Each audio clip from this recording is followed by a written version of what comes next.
Now question number 6 of exercise 10.1 क्या कह रहा है? If A deposit of ₹10,000 yields an interest of 5,000। अगर आप 10,000 रुपीज़ दे रहे हो तो आपको 5,000 एज ए इंटरेस्ट मिल रहा है 5 ईयर में। तो हमने कहा देखो दो चीज़ें हो रही हैं, एक तो प्रिंसिपल हम लगा रहे हैं, पैसे देना प्रिंसिपल हो रहा है, दैट इज 10,000। तो आपको इंटरेस्ट कितना मिल रहा है? आपको इंटरेस्ट मिल रहा है 5,000। मैंने कहा ओके, टाइम की यहाँ पे 5 ईयर की बात कर रहा है, ठीक है समझते हैं एक बार कि 5 साल की बात कर रहा है। How much interest would a deposit of 15,000 yields in the same period of time. मतलब 5 साल के लिए अगर आप 15,000 रुपये लगाओ, 15,000 रुपीज़ लगाओ तो आपको कितना इंटरेस्ट मिलेगा? तो सिंपल सा क्वेश्चन है सर, अगर 15,000 रुपये लगाए तो एक्स रुपये इंटरेस्ट के मिलेंगे। अब देखो अगर रुपये ज़्यादा किए तो उसी टाइम पीरियड में सेम इंटरेस्ट रेट से 5,000 से ज़्यादा रुपये आएंगे कि नहीं आएंगे? यस। तो लिखेंगे since this is direct variation. कौन सा वेरिएशन है ये? डायरेक्ट वेरिएशन है। तो हम डायरेक्ट वेरिएशन में प्रपोर्शन लिखना आता है, देख के आए हो ना बेसिक वाला वीडियो, तो आप लिखोगे देयरफॉर 10,000 रेशियो 15,000, प्रिंसिपल का रेशियो एक साइड में, proportion interest ratio is 5,000 ratio x, product of mean is equals to product of extreme. Mean यहाँ पे है 15,000 into 5,000 equals to x into 10,000। X की वैल्यू निकालनी तो मैं ऐसे लिख सकता हूँ x equals to 15,000 into 5,000 upon 10,000। देखो बचा 1 1 2 2 3 3 और एक जीरो से एक जीरो और, तो क्या बचा 1500 इंटू 5, मल्टीप्लाई करेंगे 0 0 5 5 25 टू 7,500। तो ये हमारा आंसर हो जाएगा। आप लिखोगे सो 15,000 yield an interest of ₹7,500 in 5 years। Okay, तो समझ में आया होगा। नेक्स्ट करते हैं क्वेश्चन नंबर 7। नाउ ये क्वेश्चन तो और भी इजी हो गया तुम्हारे लिए। बोले ऐसे कैसे सर, इसमें तो बहुत सारी बातें उल्टी सीधी लिखी हुई है। मैंने कहा रुको, ये कह रहा है अंशु के पास कुछ रुपए हैं, ठीक है, कि वो 30 चेयर्स खरीद सके अगर एक चेयर की कॉस्ट कितनी है 150। तो तुम्हारे पास ये है कि number of chairs and second thing cost या price, cost of one chair, एक चेयर की प्राइस कितनी है। अगर तुम 150 रुपए की एक चेयर लेते हो तो तुम कितनी चेयर खरीद सकते हो? 30 चेयर्स। अब वो कह रहा है how many chairs will he be able to buy. बताओ वो कितनी चेयर खरीद सकता है अगर if each chair now cost ₹75 more. अरे 75 मोर का मतलब क्या है कि अगर कोई चीज़ 5 रुपए की थी तो उसमें 2 रुपए और बढ़ जाना, दैट इज अब वो कितने की हो गई? 7 रुपीज़ की हो गई। तो वैसे ही पहले 150 की थी, अब 75 रुपीज़ ज़्यादा हो गए, तो हम कहेंगे देखो now cost is 150 plus 75 that is 225 rupees. एक चेयर की कॉस्ट कितनी है? 225। तो बताओ कितनी चेयर खरीदेगा? एक्स। ध्यान से देखो, जब प्राइस बढ़ गई है, तो नंबर ऑफ चेयर्स कम होंगे कि ज़्यादा? बताओ मुझे। अब अगर प्राइस बढ़ गई है, ध्यान से देखना बेटा, 150 की थी ना पहले, अब प्राइस ज़्यादा हो गई है, प्राइस बढ़ी है और नंबर ऑफ चेयर्स कम हो गए। अरे सर ये तो इनडायरेक्ट वेरिएशन है, since this is indirect variation. समझ में आया कि नहीं आया? बस यहाँ पे दिक्कत आ गई बच्चों की, इतनी देर डायरेक्ट थे तो सोचा डायरेक्ट ही होगा, बट नहीं, नंबर ऑफ चेयर्स कम होंगी और प्राइस बढ़ने से। भाई तुम्हारे पास अगर 10 रुपए हैं तो 1 रुपए के पेन कितने खरीद सकते हो? 10। अगर वही पेन 2 रुपए के हो जाएं तो नंबर ऑफ पेन्स कितने हो गए? 5। तो पहले 10 पेन खरीद रहे थे 10 रुपए में, अब 10 रुपीज़ में कितने पेन खरीद रहे हो? 5 पेन्स। समझ में आ रही है? वही कॉन्सेप्ट यहाँ पे। तो आप प्रपोर्शन कैसे लिखोगे? इसको अगर 1 सेकेंड लिखा तो इसको सेकेंड 1 लिखना पड़ेगा। 30 रेशियो एक्स प्रपोर्शन 225 रेशियो 150। उसको ऊपर से नीचे तो इसको नीचे से ऊपर। क्लियर है ना? तो अब देखो product of mean is equals to product of extreme. कई बच्चे अगर इसको फ्रैक्शन लिख के करेंगे तो भी हो जाएगा। Now this is x into 225 equals to 30 into 150। अब x की वैल्यू आएगी 30 इंटू 150 अपॉन 225। देखो ये नंबर है और ये नंबर 3 से कैंसिल हो रहे हैं, ये भी 3 से और ये भी 3 से। देखो इसको मैं 3 इंटू 10 150 अपॉन 225 लिख लेता हूँ। तो देखो 225 में 3 का डिवाइड करते हैं, कितने टाइम जाएगा देखो, 7 3 जा 21, माइनस किया तो बचा 15, 7 और 3 5 जा 15, तो माइनस किया तो 0, मतलब 75 टाइम्स कटा। ओके नाउ अब देखो 5 से ये कट रहा है 2 टाइम और 5 से ये कटेगा, कितने टाइम देखो बचा, 75 में 5 का डिवाइड कर लेते हैं, 5 1 जा 5, माइनस किया तो 25 बन गया, 5 टाइम 15 टाइम, कितने टाइम कटा, 15 टाइम। अब 15 से ये कटेगा 10 टाइम, तो x की वैल्यू क्या आएगी, 2 इंटू 10 दैट इज 20 चेयर्स। कितनी चेयर खरीद सकता है वो, 20 चेयर्स। समझ में आया क्या कि क्या है, बस ये ध्यान रखना, थोड़ा सा कॉन्सेप्ट नया आ गया, इनडायरेक्ट वेरिएशन आ गया। ओके चलो नेक्स्ट करते हैं question number 8। In this question सबसे पहले कह रहा है एक प्लेस है provision for food for 1500 man to last for 50 days. देखो इस लाइन का मतलब क्या है कि आपके पास कुछ खाना रखा हुआ है, वो खाना अगर आप 1500 आदमियों को 1500 मैंस को अगर प्रोवाइड करवाओगे तो वो 50 डेज तक चलेगा। अब यहाँ पे एक सिंपल सी बात ये याद रखना, 1500 मैन जो हैं सब इक्वल खाना खाते हैं, मतलब एक आदमी जितना खाना खाता है तो सब बराबर बराबर खाना खाते हैं। ऐसे नहीं कि कोई ज़्यादा खाता है कोई कम खाता है, कोई मोटा है कोई पतला है, कोई बच्चा है कोई औरत है, ये कोई बात नहीं है। हमें इस पर्टिकुलर चैप्टर में ध्यान रखना है कि हमें इक्वल इफिशियंसी लेके चलनी है। ओके तो हम देखो यहाँ पे sir number of man and number of days, दो बातें गिवन है, नंबर ऑफ डेज। तो अगर आप 1500 आदमियों को खाना खिलाएंगे तो 50 दिन चलेगा, ठीक है, पहली बात। दूसरी बात, in order to have the same food to last for 60 days, अगर वही खाना तुम्हें 60 दिन चलाना है, 60 डेज चलाना है, तो बताओ how many man must be transfer to another place, कि बताओ 1500 में से कितने आदमी ट्रांसफर करेंगे। तो ये तो बाद की बात है, पहले पता कर लेते हैं कि अगर हमें 60 दिन वो खाना चलाना है तो कितने आदमी हमारे पास होने चाहिए, ठीक है, कि कितने आदमियों को हम वही खाना 60 दिन चला सकते हैं। तो हमने लेट किया कि एक्स मेंस को हम वो फूड 60 डेज के लिए प्रोवाइड करा सकते हैं, उसके बाद हम माइनस करके कैलकुलेट कर लेंगे कितने आदमी हमने ट्रांसफ़र किए। बात समझ में आई हो तो बताना। देखो सबसे पहले क्वेश्चन तुम्हें कह रहा है कि आपके पास कुछ खाना है, वो खाना 1500 मेंस को आप 50 डेज तक प्रोवाइड करवा सकते हैं। अब बताइए कि आपको वही खाना 60 डेज तक चलाना है, तो बताओ कितने आदमियों को ट्रांसफ़र करोगे। तो हमने कहा कितने आदमी बचेंगे, या ऐसे समझे कि 60 डेज तक वो खाना कितने आदमियों को खिला सकते हैं, पहले वो पता कर लेते हैं, उसके बाद हम पता कर लेंगे कितने आदमियों को हमने ट्रांसफ़र किया। समझ में आया। तो ना देखो अगर खाना ज़्यादा दिन चलाना है तो आदमी कम होने चाहिए कि नहीं होने चाहिए, यस सर। तो ये बात क्या हो रही है, डिक्रीज हो रही है और ये वैल्यू इंक्रीज हो रही है। तो this is the indirect variation. Since this is indirect variation, पहली बात तो ये समझ में आई कि नहीं आई तुम्हारे को कि ये क्या एक इनडायरेक्ट वेरिएशन है।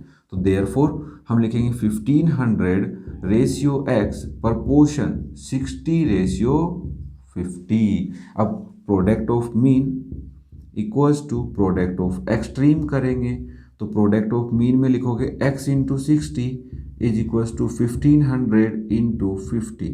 एक्स की वैल्यू के लिए हम लिखेंगे 1500 इंटू 50 अपॉन 60, 10 से 10 कैंसिल। अब देखो कोई नंबर नहीं कट रहा, अभी सुनो 1500 को मैं 15 इंटू 100 इंटू 5 अपॉन 6 लिख सकता हूँ। ये नंबर 3 से कट रहा है 2 टाइम और ये नंबर भी 3 से कट रहा है 5 टाइम, और ये नंबर 2 इस 100 को कट रहा है 50 टाइम। तो आप क्या लिखोगे 25 इंटू 50, ध्यान से देखना 5 5 जा 25 इंटू 50 और 25 5 जा 125 जीरो, एक जीरो लग गया। 15 5 जा 125 होता है, एक जीरो। तो एक्स मतलब वो खाना 1250 लोगों को खिलाओगे तुम 60 दिन के लिए, तो 1500 में से कितने बच्चे भेज दिए, तो 1250 इसमें से माइनस कर लेते हैं तो 250। तो हमें कितने लोगों को ट्रांसफ़र करना है, 250 मेंस को हम ट्रांसफ़र करेंगे तो वो खाना हम 60 डेज़ के लिए लगा सकते हैं, चला सकते हैं, काम में ले सकते हैं। क्या क्वेश्चन समझ में आया। This is the indirect variation. Okay चलो नेक्स्ट करते हैं क्वेश्चन नंबर 9। इस क्वेश्चन में क्या कह रहा है कि एक school has 9 period of a day, एक दिन में 9 पीरियड्स होते हैं एक स्कूल में, ईच ऑफ 40 मिनट्स ड्यूरेशन। तो नंबर ऑफ पीरियड्स हैं बेटा यहाँ पे, एक तो number of periods and duration of period, duration of each period, each periods। देखो अगर एक स्कूल में 9 पीरियड्स आते हैं तो एक पीरियड कितने का आता है, 40 मिनट्स का। ठीक है, अब क्वेश्चन तुम्हें क्या कह रहा है, how long would each period, बताओ एक पीरियड कितना बड़ा होगा if the school has 6 periods a day, अगर उसी स्कूल में 6 पीरियड हो जाएं, 6 पीरियड्स हो जाएं। अब यहाँ पे डाउट ये आएगा कि सर टाइम कम हुआ है क्या स्कूल का, तो उसने कहा assuming the number of school hours is same, मतलब जितने घंटे पहले लगती थी उतनी ही अब लगती है। फॉर एग्जाम्पल 9 से लेके 4 तक या 9 से लेके 3 बजे तक, सुबह 9 से 3 तक लगती थी, तो अभी भी उतना ही लगती है। तो बट नंबर ऑफ पीरियड्स कितने कर दिए हैं, 6। तो हमें नहीं पता तो हम कहेंगे x मिनट्स। ठीक है, ये दोनों वैल्यूज मिनट्स में, दीज आर द नंबर्स। देखो अब तुम सोच के देखो, अगर नंबर ऑफ पीरियड्स कम हुए हैं तो पर्टिकुलर टाइम के अगर पार्ट्स करोगे तो बड़े बड़े पार्ट्स बनेंगे कि नहीं बनेंगे, तो नंबर एक पीरियड का टाइम बढ़ेगा कि नहीं बढ़ेगा, इतना तो समझ में आता होगा ना। तो now this value decrease and this value will be increase, तो हम लिखेंगे since this is indirect variation, ये क्या है तुम्हारा, इनडायरेक्ट वेरिएशन है। ओके, तो आप लिखोगे देयरफॉर, इसको लिख सकते हैं 9:6 प्रपोर्शन x/40। तो product of mean is equals to product of extremes, तो ये हो जाएगा 6 into x is 9 into 40, x की वैल्यू निकालेंगे तो 9 इंटू 40 अपॉन 6, 6 और 9 3 से कैंसिल हो रहे हैं, ये 2 टाइम और ये 3 टाइम, और 2 से 40 कैंसिल हो रहा है 20 टाइम, तो x की वैल्यू क्या आ गई, 3 इंटू 20 दैट इज 60। 60 क्या आया है, मिनट्स में आया है, तो x की वैल्यू क्या है, 60 मिनट, मतलब एक पीरियड 1 घंटे का हो जाएगा। तो स्कूल कितने घंटे लग रही है, 6 घंटे, 9 4 जा 36, तो 360 मिनट 6 आवर्स में ही होती हैं, तो पहले भी 6 घंटे ही लग रही थी। तो क्या तुम्हें क्वेश्चन समझ में आया कि अगर एक स्कूल में 6 पीरियड करेंगे तो ईच पीरियड की ड्यूरेशन कितनी हो जाएगी, 60 मिनट्स हो जाएगी। समझ में आया। नेक्स्ट करते हैं question number 10। In this question a box of chocolates is divide among 50 childrens, एक बॉक्स में कुछ चॉकलेट्स हैं, वो 50 चिल्ड्रंस को डिवाइड की गई, तो एक बच्चे के कितने आई, 6 sweets, 1 child gate 6 sweets. Okay, तो यहां पे हम बोल सकते हैं number of children's and number of sweets, number of sweets gate each children. दो बातें हो रही हैं कि कितने बच्चे हैं और एक बच्चे को कितनी स्वीट्स मिल रही हैं। तो क्वेश्चन कह रहा है अगर 50 चिल्ड्रंस में स्वीट्स डिस्ट्रीब्यूट की जाएं तो एक बच्चे को 6 स्वीट्स मिलती हैं। तो ये कह रहा है how many would each get, हर बच्चे को कितना मिलेगा if the number of children is reduce by 10, बच्चे 10 कम हो गए, तो हमने कहा बच्चे 40 हो गए, 10 कम होने का मतलब तो x स्वीट्स मिलेंगी। देखो बच्चे अगर कम हुए हैं तो एक बच्चे को स्वीट ज़्यादा मिलेगी कि नहीं मिलेगी, 6 से ज़्यादा मिलेगी नहीं मिलेगी, अब मिलेगी ना। तो नाउ तुम लिखोगे since this is indirect variation, पहली बात क्योंकि एक साइड में वैल्यू डिक्रीज हो रही है तो दूसरे साइड में वैल्यू इंक्रीज हो रही है, तो देयरफॉर हम लिख सकते हैं 50/40 प्रपोर्शन x/6, लिख सकते हो कि नहीं लिख सकते।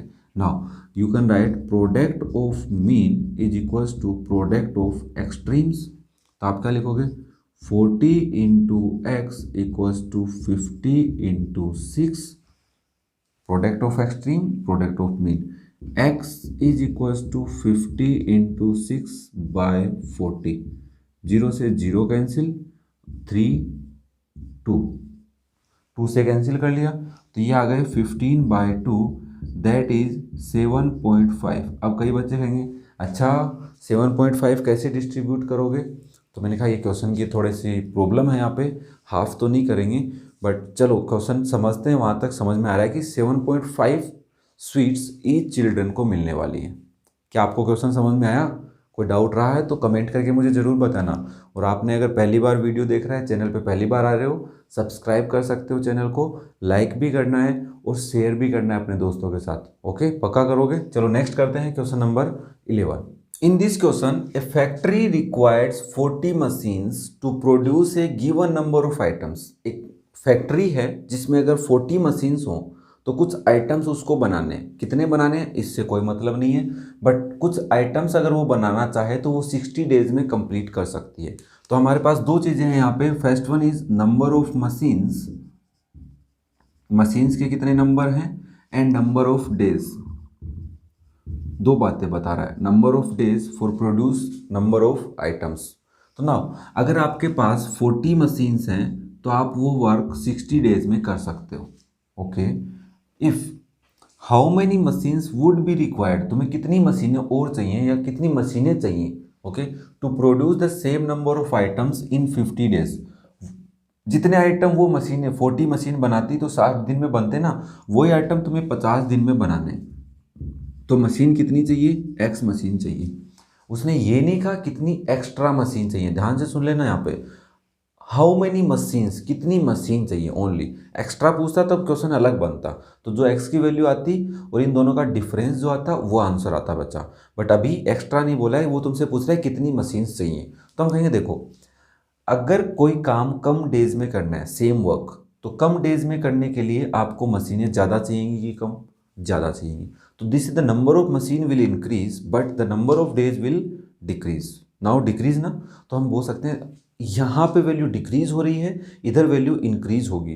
तो this is the indirect variation. तो first you can write since this is indirect variation, yes और नो, ये आपका क्या है, इनडायरेक्ट वेरिएशन है। तो आप लिखोगे देयरफॉर, हम लिख सकते हैं 40/x proportion 50/60। Product of mean is equals to product of extremes.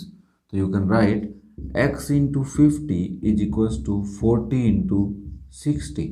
X की वैल्यू क्या आएगी, 40 इंटू 60 अपॉन 50। तो 0 से 0 कैंसिल कर लेते हैं 60 वाला, तो 5 से 48, 5 जा 40, तो value is 8 into 6 that is 48। तो आपको कितनी मशीन चाहिए, तो we required 48 machines to produce a given number of items in 50 days। We required 48 machines to produce the given number of items in 50 days। बात समझ में आई क्या, एकदम इजी क्वेश्चन है। अभी ये पूछता है कि कितनी एक्स्ट्रा मशीन चाहिए, तो आप क्या कहते हैं 8 एक्स्ट्रा मशीन हमें रिक्वायर्ड है। ओके, नेक्स्ट करते हैं question number 12। A family of 6 people have enough stock of grain to last for 40 days। अगर एक फैमिली में 6 persons हैं, 6 people हैं, तो उनके पास ग्रेन का स्टॉक है कि वो 40 डेज तक चलेगा। तो number of people and number of days. तो हम बोलेंगे सर अगर आपके पास 6 नंबर ऑफ पीपल हैं तो 40 डेज तक खाना चलेगा। Okay, due to the arrival of some relatives, कुछ लोग आ गए, ठीक है, the food was consume in 30 days, वो खाना 30 दिन में ही ख़त्म हो गया। तो हमने कहा अगर वो खाना 30 दिन चला है तो कितने लोगों ने खाया है ये समझना पड़ेगा। अब हमसे पूछ रहा है कि कितने लोग आए थे ज्वाइन।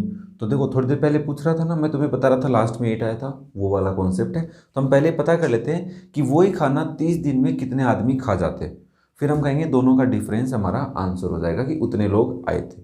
बात समझ में आई क्या, सिंपल है ना। नाउ अब मुझे बताओ, अगर खाना कम दिन चला है तो लोग ज़्यादा थे कि कम, ज़्यादा, तो number of people will increase but number of days will decrease. तो this is indirect variation. Since this is indirect variation, ये आपका क्या है, इनडायरेक्ट वेरिएशन है। तो देयरफॉर हम बोल सकते हैं 6/x प्रपोर्शन 30/40। इसको नीचे, ऊपर से नीचे तो इसको नीचे से ऊपर। Product of mean is equals to product of extreme. x into 30 equals to 6 into 40। तो x की वैल्यू क्या आएगी, 6 इंटू 40 अपॉन 30। 0 से 0 कैंसिल, 3 से 6 कैंसिल 2 टाइम, तो आंसर आएगा 2 इंटू 4 दैट इज 8। तो उस फैमिली में कितने लोग हो गए थे, 8 आदमी थे तब जाके वो खाना 30 दिन में ख़त्म हो गया। तो कितने रिलेटिव्स आए थे? 2 relatives. 8 - 6 is 2 relatives join the family. उस फैमिली को 2 लोगों ने ज्वाइन कर लिया था। चलो नेक्स्ट करते हैं question number 13। This is the last question of this exercise. क्या आपको सारे क्वेश्चंस बहुत अच्छे से समझ में आए हैं? तो कमेंट करके मुझे ज़रूर बताना। और लास्ट क्वेश्चन को देखो क्या कह रहा है। From a roll of cloth, एक क्लॉथ का रोल है बड़ा सा, उसमें से 12 pieces each of length 5 metre can be cut, कि 5 मीटर के 12 पीसेज कट हो गए हैं। तो हमारे पास दो चीज़ें हैं, नंबर ऑफ पीसेज, क्लॉथ के कितने पीस हैं, and length of each piece, एक पीस की कितनी लेंथ है। तो आप क्या कहोगे, अगर हम 12 पीसेज कट करते हैं तो 5 पीसेज आते हैं, ये मीटर में है तो मैं ब्रैकेट में मीटर लिख देता हूँ। ओके, तो अगर आप 12 पीसेज करते हैं तो कितने मीटर के होते हैं? 5 मीटर के। Okay, if the piece need are of 4 metre, अगर तुम्हें उसी पर्टिकुलर क्लॉथ के रोल में से 4 मीटर का एक पीस चाहिए तो कितने ऐसे पीस बन सकते हैं? तो हम कहेंगे number of pieces are x। तो दिस इज सर, अगर पीस की लेंथ कम की है तो ऑब्वियसली पीस के नंबर बढ़ेंगे कि नहीं बढ़ेंगे, बड़ा पीस ज़्यादा बनेंगे कि नहीं बनेंगे, ऑब्वियसली बनेंगे। तो हम कहेंगे since this is indirect variation, therefore हम लिखेंगे 12:x proportion 4:5, product of mean equals to product of extremes, x into 4 equals to 12 into 5। तो x की वैल्यू आएगी 12 इंटू 5 अपॉन 4, 4 से 12 कटेगा 3 time, this is 3 into 5 that are 15। तो इसका मतलब कितने क्लोथ्स के पीस बनेंगे? 15 क्लोथ्स के पीस बनने वाले हैं। तो मेरे बच्चा पार्टियों एंड स्टूडेंट्स, कैसा लगा तुम्हें वीडियोस और कैसी लगी तुम्हें एक्सरसाइज 10.1? क्या फर्दर एक्सरसाइज के भी वीडियोस तुम्हें चाहिए? तो कमेंट करके मुझे बताना। और अगर आप इस वीडियो को लेट देख रहे हैं तो आप चैनल पे नए आए हैं तो सब्सक्राइब कर लें। चैनल की डिस्क्रिप्शन में आपको लिंक मिल जाएंगी और चैनल पे भी आपको बहुत सारी प्लेलिस्ट मिलेंगी जिसमें वाव मैथ्स के क्लास 8 के वीडियो आपको मिल जाएंगे। Okay, thank you.